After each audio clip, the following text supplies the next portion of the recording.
রাস্তাটা আমাদের কৃষ্ণনগরবাসী এবং ধুবুলিয়ায় যারা যারা থাকেন বা এই কৃষ্ণনগর এর আশেপাশের সারাউন্ডিংয়ের 20 কিলোমিটার মধ্যে যারা থাকে তারা সবাই খুব ভালো করে চেনে।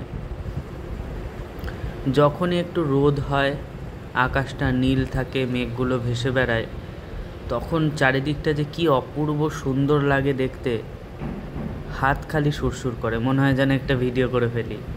তাই আবার এই একই জায়গার আবার একটা ভিডিও করে ফেললাম। কি করব বলুন, নিজেকে আটকাতে পারলাম না। এটা কিন্তু এখন NH-34 আর নেই, এটা এখন NH-12। NH-12 শুরু হয়েছে ডালখোলা থেকে আর শেষ হয়েছে বকখালিতে।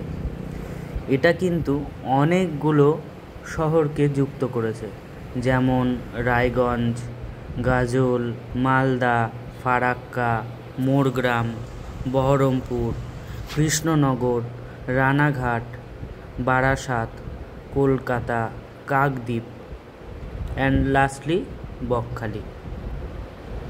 তো এতগুলো শহরকে একটা রাস্তায় জুড়ে রেখেছে, সেটা হলো NH-12।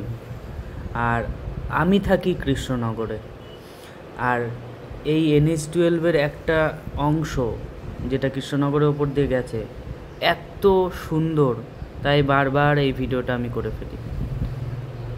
আপনারা ভিডিওটা শেষ পর্যন্ত দেখুন, এর সৌন্দর্যের রহস্যটা আপনারা নিজেরাই বুঝে যাবেন।